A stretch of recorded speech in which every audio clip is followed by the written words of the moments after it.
শব্দটা চেনা চেনা লাগে? ফ্যামিলি কার্ড কার কাছে চেনা চেনা লাগে? আচ্ছা, ওই যে পিছনে গাছতলায় ভাই বোন, আপনাদের কাছে চেনা চেনা লাগে শব্দটা? আচ্ছা, আলহামদুলিল্লাহ। ওই যে পারে মানুষে, আপনাদের চেনা চেনা লাগে? আচ্ছা, ধন্যবাদ। ছোট বন্ধুরা, তোমাদের কাছে ফ্যামিলি কার্ড চিনো? শুনেছো? আগে কথা শুনেছো ফ্যামিলি কার্ডের কথা? আচ্ছা, এখন প্রিয় ভাই বোনেরা, এই ফ্যামিলি কার্ডের প্রতিশ্রুতি আমরা নির্বাচনের আগে এই দেশের মানুষের কাছে দিয়েছিলাম। এই ফ্যামিলি কার্ডের লক্ষ্য কি? এই যে আমাদের ছোট ছোট বোনেরা এখানে দাঁড়িয়ে আছে, দেশনেত্রী খালেদা জিয়া যখন দেশ পরিচালনার দায়িত্বে ছিলেন, তখন এই যে আজকে যারা শিশু এখানে দাঁড়িয়ে আছে, মেয়েরা যারা, নারীদের শিক্ষা ব্যবস্থা উনি ক্লাস 12 পর্যন্ত, ক্লাস 1 থেকে ক্লাস 12 পর্যন্ত উনি বিনামূল্যে করে দিয়েছিলেন।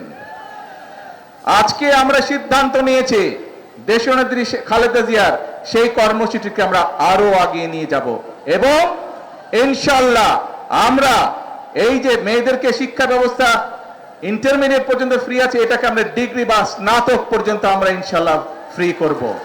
এবং শুধু তাই নয়, যে সকল মেয়েরা ভালো রেজাল্ট করবে ইনশাআল্লাহ তাদেরকে আমরা সরকারের পক্ষ থেকে ইনশাআল্লাহ উপবৃত্তির ব্যবস্থা করব। কাজে মন দিয়ে সবাইকে পড়তে হবে, তোমাদেরকে মন দিয়ে পড়তে হবে, তাহলে তোমরা সরকার থেকে উপবৃত্তি পাবে। এখন আসুন প্রিয় ভাই বোনেরা, কেন আমরা আমাদের মায়েদেরকে বা আমাদের বোনদেরকে শিক্ষিত করতে চাই, একই সাথে তাদের হাতে ফ্যামিলি কার্ড তুলে দিতে চাই? কারণ এই দেশের জনসংখ্যার অর্ধেক হচ্ছে নারী। আমরা যদি আমাদের প্রত্যাশিত বাংলাদেশকে গড়তে চাই, তাহলে এই নারীদেরকে যদি আমরা স্বাবলম্বী না করি, শিক্ষিত না করি, অর্থনৈতিকভাবে স্বাবলম্বিত না করি, তাহলে আমাদের এই দেশকে এগিয়ে নিয়ে যাওয়া সম্ভব না।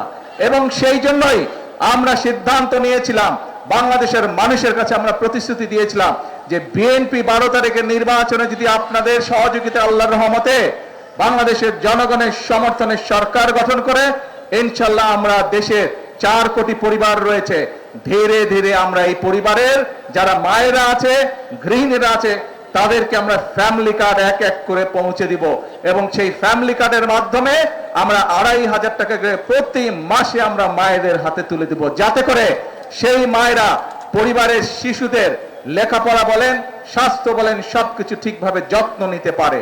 ধীরে ধীরে যাতে মায়েরা ছোট ছোট ব্যবসা বাণিজ্য করার মাধ্যমে স্বাবলম্বী হয়ে গড়ে উঠতে পারে। কারণ মা যদি শিক্ষিত হয়, পরিবার শিক্ষিত হয়।